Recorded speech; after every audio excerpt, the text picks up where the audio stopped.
What crops are going to be grown in your fields when your kid is your age? You know, we don't grow the same things that we did 50 or 100 years ago. What's going to happen in the next 30 to 50 years? That's what we're going to be talking about with my friends Matt Miles, Temple Rhodes, and our friend Tommy Roach from Nature's in this episode of The Granary. On a farm, the work's never really done. We're calling the day anyway, because my friends from XtremeAg are coming over. You ready for a conversation with some real farmers about real issues? And the best part? You're invited.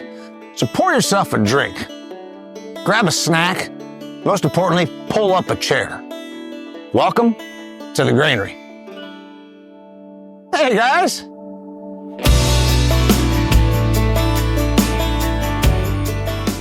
All right, I threw it out there, and the first thing we did, we sat down, and Matt looks at me, so I'm not going to go to him. I'm going to go to you. What's going to grow in these fields? What's these fields going to look like 30 years from now? What's going to change? Yeah, we say this all the time, especially in fertility business. People are going to grow corn in the Corn Belt. I was going to say, we've been doing that a long time. That's what they want to do. That's what they're going to do. Corn. Because, you know, this time of year, we try to get people to fall field fertilizer. Yeah. Because we can't handle this just in time delivered to the farmer. And we always get feet or pushback that, well, I don't know what I'm going to plant or blah, blah, blah. Well, if you're in Illinois, in the Midwest, or yes. or Nebraska. In the Midwest? They are going to plant corn. They may not want to take fertilizer now, but guess what? They're going to plant corn. 50 years from now, these fields out here in Indiana by my farm are going to be in corn. I think you're right. But here's the thing. You said it's kind of an odd question. I'm not sure it's going to change a lot much. You know what? You didn't grow corn, speaking of corn, until 2009, you told me, right? Yeah, 2006. But after we kind of, I was sitting there kind of thinking about this. My whole crop rotation from 20 years ago is 100% different. So why would it be unusual or even out of the question to then ponder what Lane is going to, when Lane is 55 years old, that's 25 years from now, it's pretty realistic that he might have a completely different cropping mix than you do, than he does right now. Well, and see, it's funny that, you know, I did look at you like culture shock, like, what are we going to grow? I'm at the advantage where I can grow multiple crops. So even though I've got crappy soil and I've got crappy temperatures, I've got 5 or 6 crops that I can grow in my area that Temple can't maybe, and I know Kelly can't, you know, in the Midwest because of temperature. You'd never be able to produce cotton in Crawford County. Well, yeah, and if you'd have told me 20 years ago I was going to grow peanuts, I would have probably laughed you out of my shop. You know, and now you're considering. Well, I've grown them one year, you know, and as these commodity prices are going down on the crops I normally grow, we're continually looking for an alternative that will not compete with the Midwest. So if we could find some great crop that we could grow in the South that they can't grow in the Corn Belt, then that's a win-win for both farmers. So I don't look at it necessarily that way. I guess, wait a minute, let's back up. I have a question for Matt. How hard was it for you in 2006 or 2009, whatever you said, to transfer your rotation from one crop into a crop that you really never grew before? Was that hard on you? It was a blessing in disguise. And why I'm saying that, they grew some corn in Louisiana. So I had some buddies that grew corn, and it was so much easier to grow than cotton. Okay. Our ground had been in cotton for 100 years. Mm-hmm. And when I say 100 years, I'm not joking. I mean, that's 100 years. Okay. So I knew what they were doing. I knew how they were doing it. And when corn went to $4, it was 100% profit for us. And at that point in time, cotton was down to 52 cents, which is long. The biggest challenge for me was share rent. A lot of my landowners own gins or own stock in a gin, or their daddy told them when you inherit the land, this always needs to be in cotton, because your only other option then was soybeans, which was half the revenue of cotton. You see this in Lubbock. Oh, yeah. All right, just real quickly, there's going to be somebody that's a dairy farmer in upstate New York watching this, and you just said share rent and gins and why that would influence the cropping decisions in southeast Arkansas and the Delta. Explain. Yeah, so share rent is a percentage of the crop. So if you've got one crop that's turning a better revenue than the other crop, you know, a lot of landowners tend to want that crop put on their ground, and they have the option to say, hey, if you want to rent my ground, you know, you've got to put it in this crop, or you got to put this many acres. I go through that now. I've got a gin owner. What a gin I'm talking about is a cotton gin. So I have a cotton gin landowner, and he requires me to put X percentage of his farm to keep the gin running, because it has to have volume going through the facility to justify the expense of the cotton processing facility. I've got a guy with an ag service, you know, aviation ag service, and he's like, you know, if you rent this land, you know, you need to use my plane. So there's a lot of ulterior motives is not the word, but a lot of extending circumstances in some of the decisions I make on the crop subject. Your point that, Tommy, we're always going to grow corn in Iowa. I think that's dead on. But you know what? We didn't grow soybeans in Indiana to any appreciable level until well after World War II. Really, the 70s is when it really took off. So to pretend that, you know, that's 60, 50 years ago, to pretend that we wouldn't have something different 50 years from now is not out of the realm of possibility at all. You're right. And we talk about around the fringe areas, which the fringe areas would be, you know, East Coast, South, say the West. You can grow a lot more different crops. I mean, who would ever thought that you would have corn and soybean breeding stations in southern Manitoba? Yeah, right. North Dakota was never we have that now. So, and who'd ever thought there'd be growing cotton in Kansas? Right. Yeah. But we do. Yeah. So on the other part of it is, you can ask the question, maybe in Chad Henderson's farms, the crop that's going to be grown is more Amazon warehouses. Yeah, no kidding. I mean, he's growing houses like crazy. More vinyl side. Every time that I've been down there twice now, I haven't been to Matt's ever. But I've been to Chad's twice now. Whose fault is that? Ever. It's that? my fault. Okay. It's my fault. Just want to be sure. So I guess the point here is to ask that question. Do you see we've already talked about the environmental thing in Maryland and all that. Alexander and Little Temple are your age. Are they growing the same mix of corn, wheat, and soy? And then also, you switched to sorghum on some of your acres. I did, and we switched to sorghum on some of our acres. Sorghum or Milo?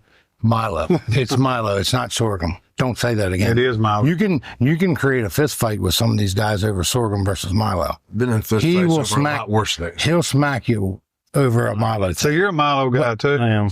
Okay. So the Milo thing, that was grown under circumstances, just like what Matt said. And the circumstance is we had areas that Dad came to me and he was like, do not throw good money at bad money. If you plant that thing in beans, double crop behind wheat, we took 100 bushel of wheat off of there. He was like, and you're going to go out there and plant beans and they're going to wipe you out. The farmer right down the street replanted his beans 3 times and he still don't have a crop there. And you're going to go out there and do that again? Do not do that. Take your money from the wheat, leave the ground fallow and get out of there. And I'm like, as a farmer, you just can't think about if I have an opportunity to grow a crop, I'm going to grow a crop. So that's where that changed some things. Now, we're learning a lot with the Milo, the double crop Milo, but until we get a little bit better, I mean, I have a really great market established.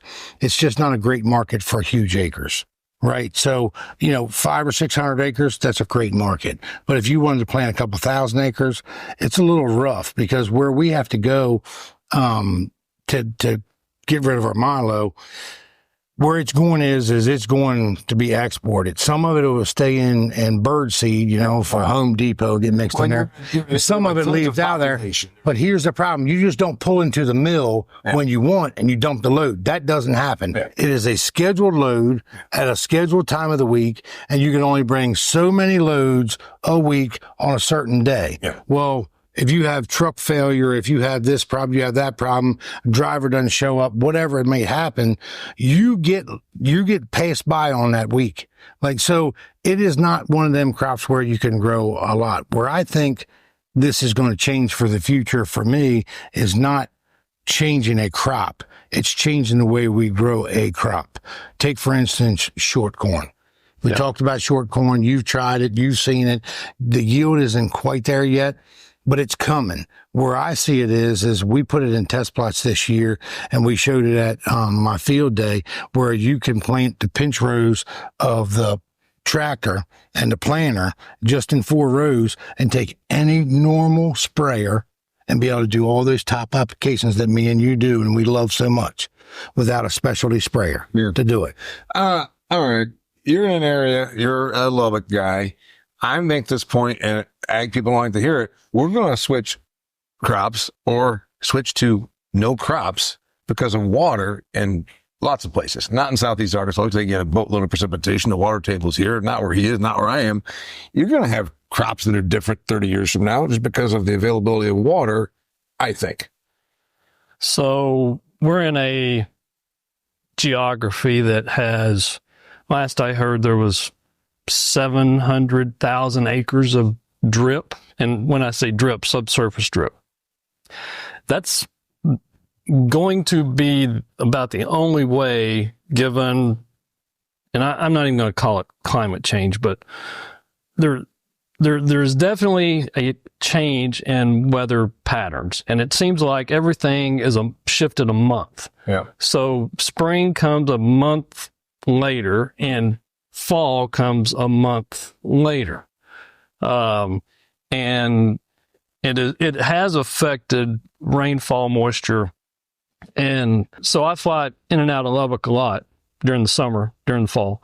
And very rarely will you see a full circle of green. It'll be half or a quarter. There's not enough water to grow a full circle, which is 135 or 260 acres. Yeah. There's just not enough water to do it nowadays. Yeah. So is it fallow?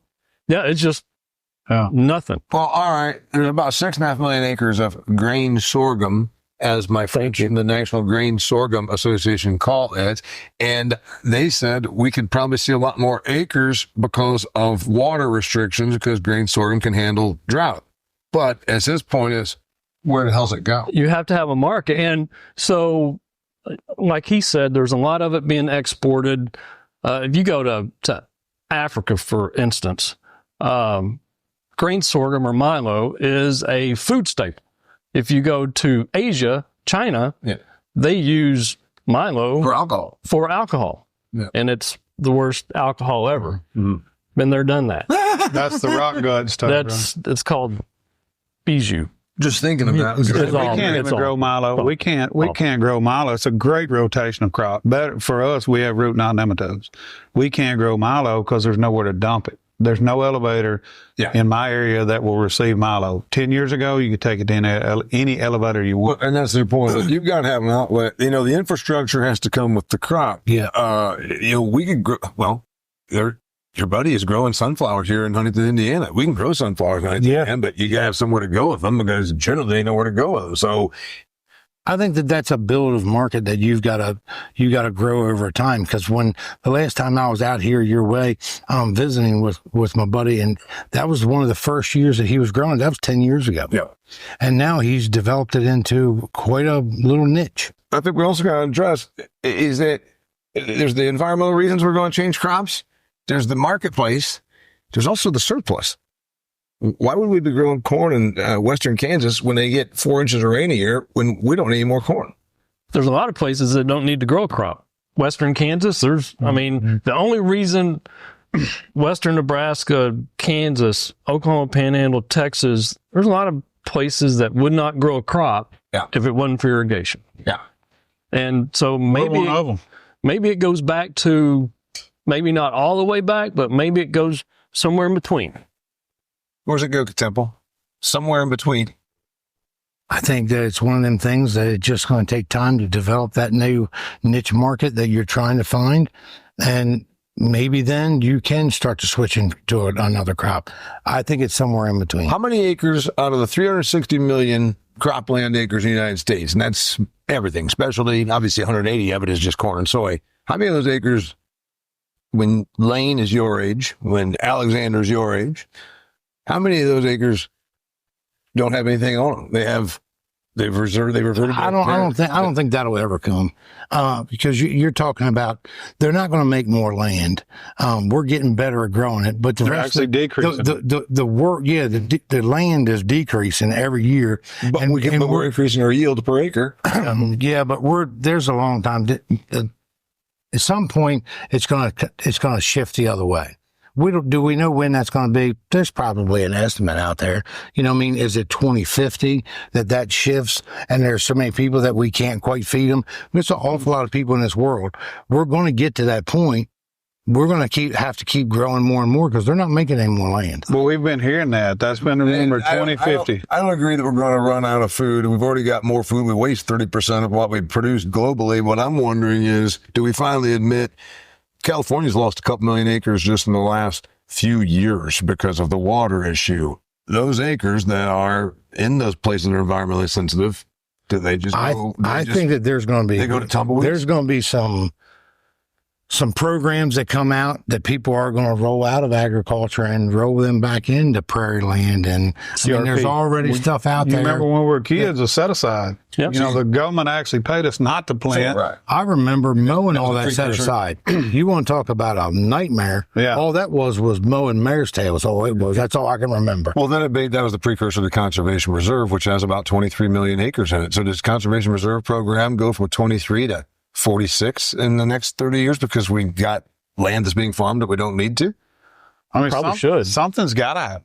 I mean, I don't know what it's going to be, but until the population, and there's probably two paths that are going to converge between the population. We keep hearing about 2050. We keep hearing about the alternative fuels, where soybean oil is going to take over in the jet fuels. And I mean, you hear all this, you get all jacked up and excited about it.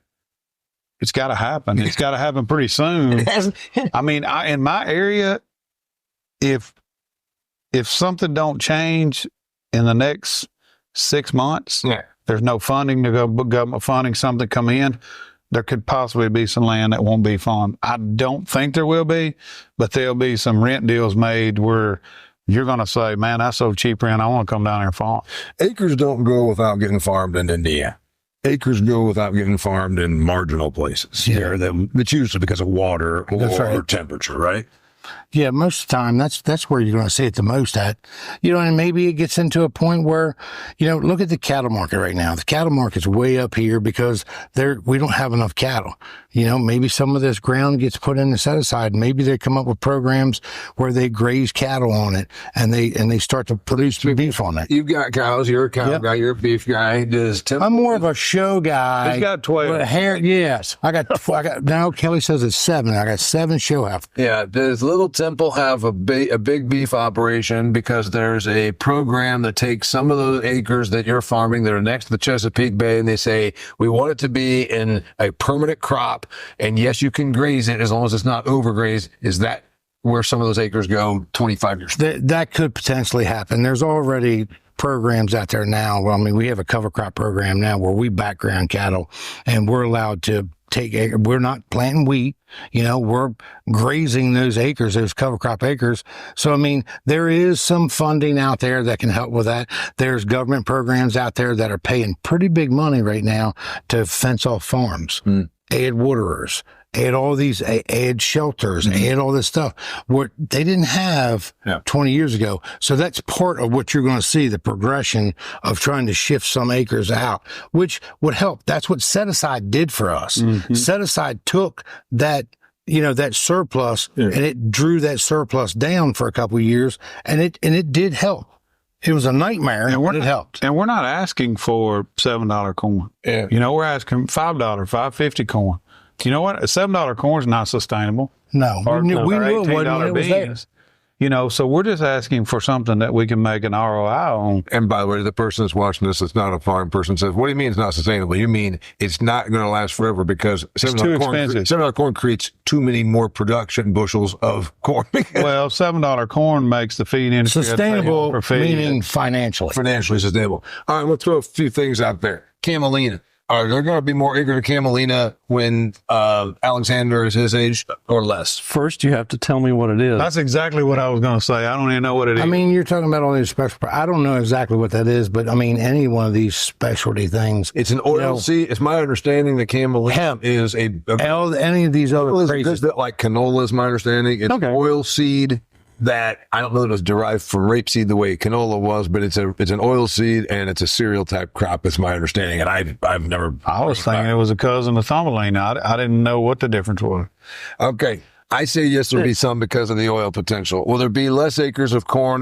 Not in the Midwest, but I think there will be because of the places that require too many resources to produce it. So it goes back to having a market. Yeah. Because the idea of hemp was not for THC purposes, but for rope and fiber for rope. and clothing. That idea was great, but you had, and this was 3-4 years ago, you had all these people planting hemp, and it came down to it, and they had nowhere to take it. The train wreck. They didn't have I mean, it was awful. We had a guy come up and want us to grow 250 acres of it.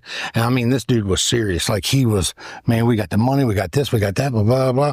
And I said, where's the infrastructure? Well, we're working on it. Yeah. I said, so you want me to grow 250 acres of hemp and you don't have the infrastructure done? No way. And none of it panned out. They did a study where, when they talked about the hemp, you had to have a permit and all that other stuff. Yeah. If every acre that got permitted in that 1 year got done, and they had enough infrastructure, if they had enough infrastructure, they would have enough CBD oil to last the next 30 years. Really? Boy, they really did their homework there, didn't they? Well, I was one of the first ones to get a hemp license in Arkansas, and I mean, I thought this was my savior. Yeah. And at the last minute, I got to thinking about the little old ladies in church that was thinking that get hemp and marijuana crossed up. I thought, I don't know if I want to be that guy or not.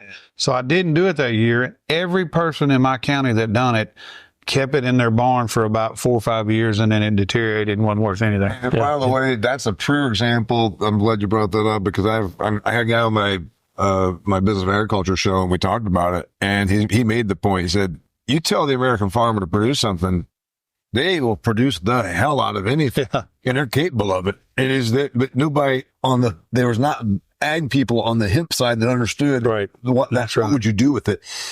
Okay.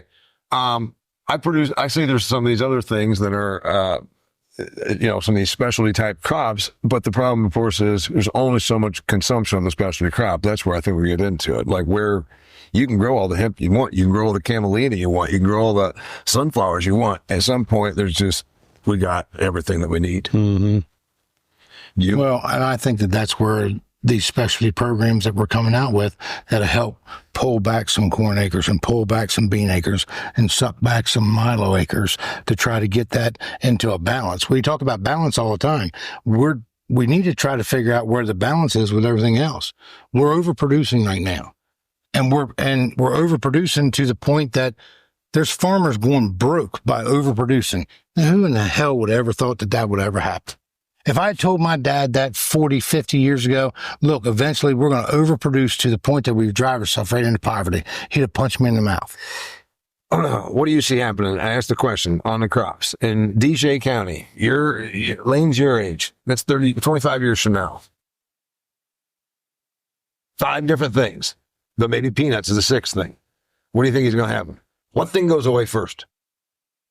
I think, and if you ask me that today, right now, corn will go away first because it's the least positive ROI. With all your grain bits. But then I have soybeans or rice. But then you look at the fact that, I made a mistake this year. I pulled my corn acres back to 800 acres. Yeah. All right. So I think on the fields that I did that on, the fields that were behind corn, I made 10 bushel more beans. Yeah. And I made 200 pounds more Lynn cotton. So the rotation makes up for the price depression. Yeah. So that's if you ask me what mistakes I made this year, it was pulling my corn acres back, even though it was a loss. If you look at a 2-year return, it was a net return. So I don't know. I mean, as far as prices, corn looks like it would have to go in the Delta, but we need it for rotation. So here's the deal, agronomic experts. I called you that in another episode. I didn't make a face this time. And these guys all, I did, don't worry. So anyway, agronomic expert, there's a case to be made beyond just supply, demand, and price. There's an agronomic case to be made for why you might grow something. Wheat. It's good for the ground. If you got a little curvy ground, there's some benefits that are not just the price. Does that influence what happens on these acres 25 years from now? It might, and I'll reiterate what he said. So I'm in an area where it's cotton every year. And it doesn't happen so much now as it as it did in the past. But every year we'll get hail rain events in early, mid-June, past the insurance date. And the people that went back with Milo, even though it didn't ROI, that following year, cotton crop after Milo was just what he said. Rang the bell because of the agronomic rotation. We talk about the environmental reasons. We talk about government reasons. We talk about agronomic reasons. Are there any reasons? I think marketplace is obviously the big one. We're going to say, well, we used to grow a lot of soybeans here and we don't need them. So then what? At some point, I'm going to just go back to, you got to keep your eyes open and don't put your head in the sand. And if there's a niche market out there that takes you 10 years to build, to get into something different, then just do it a little bit at a time. But don't just look at the very first one when you go to put this forward. Don't look at that. Look at that one, look at this one, and look at the next one. Because Matt taught me that when we talked about putting sorghum in 2 years ago, he said there's two things that you can do great for your soil, peanuts and sorghum. And those two things are going to do... Milo. Peanuts and Milo. I made a mistake. It wasn't sorghum. Yeah. I didn't know Milo had a Milo association like they have a national sorghum association. Is there a national Milo association? Sure. I drive by it back and forth to the airport. Sorghum. No, there's not. Anyway. So when you go back to that and you look at the next crop behind that, like the soybeans that came off behind that crop after that were unbelievable. That was the single best fields that we had this year. And those were the poorest ground that I've had, that I've dealt with. So don't just look at that first crop. Look at the one behind it. Matt made a great point about that because it does change something in your soil. I don't think it's going to be unrecognizable. Let's just say that you come back, you come back 50 years from now. Presumably you and I are going to be here in 50 years. Say that you come back, I don't think it's going to be unrecognizable. But I think it's going to look a heck of a lot different just because it looks a heck of a lot different now, other than the cotton, which you pointed out already. There's less acres in cotton in Deshae County than there've probably been in your lifetime. Yeah. Well, when you come back to Midwest, it's going to look a lot closer than what it might in the Delta. Yeah. So I want to throw something else out. So we talk about what's it going to look like in the future.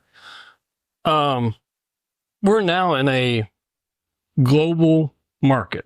Yep. I mean, not only are we dealing with what's happening in the U.S. or North America, this is a world market. So maybe whatever you said a while ago, this new crop, whatever it is. Camelina?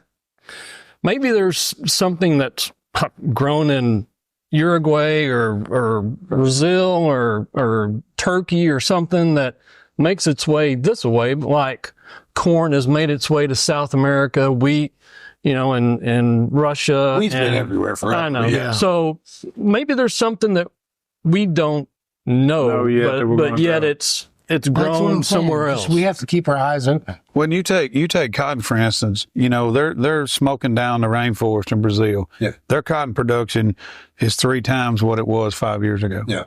So what is that doing to the world market? Well, because we don't domesticate the cotton anymore. It's not domestic use. It goes overseas. They make the clothes. They bring them back. You know how many crops over the years, talking about what Tommy said a minute ago, that we've grown over the years? I mean, I remember as a young boy, we grew edible beans, and Dad always said, we're growing these edible beans this year for the Japanese. And we did that, and it didn't turn out. Then we grew these other edible soybeans that they were making potato chips out of. And that worked out for about 2 years, and then that went away. We thought we had a market established. It was even a little bit of a Ponzi scheme or a pyramid scheme where the producers and landowners were putting money in. You know what I mean? Like back in the day when $10,000 was like the same as $100,000 a day. That's what they were asking for, to get involved in this. And I did it, Dad did it, some of my landowners did it, and it went in the toilet. But we were trying to establish a market where we could go to the next place, go to an end user. That's the key. That's the key. Well, that's the key is y'all were trying. Maybe you fell at it, but you got to continue to try to find something that will. We grew rape, and we grew canola there. We've grown everything there. Well, I did the yellow pea deal. It's supposed to be great where I'm at. And I did the yellow pea deal and they all froze. It's worked out for a lot of people. We talk about yellow peas. Those folks up in Montana are making really good money on edible beans and lentils and all that stuff. They didn't grow that in the old days. They were wheat and wheat. 2 miles from where we're sitting right here is Flax Mill Road. I was raised at the very end of it. My dairy farm was. And I can tell you that there has never been a flax field on Flax Mill Road. There's never been a flax mill on Flax Mill Road. So at one point, long before Danny and Mason was born, there was flax in Huntington County, a mill that milled it right there. So I think it's going to keep changing. All right, we'll leave it right there. Thanks for being here. Until next time, I'm Danny Mason, my friend Matt Miles, Temple Roads, and Tommy Roach coming at you from the Granary. We want you to pull up a chair, pour yourself a drink, and join us for more of these awesome episodes because it's farm talk, real issues, real conversations with real farmers. Also want to thank my friend Tom Roach right here. Tom Roach is with Nature's. Nature's an awesome fertility company. Their products are all powered by BioK. And you know what? We at XtremeAg are the official sponsor of BioK. You can learn more at the Nature's website. That's right. Go to natures.com. Till next time, thanks for being here. I'll see you again in the Granary.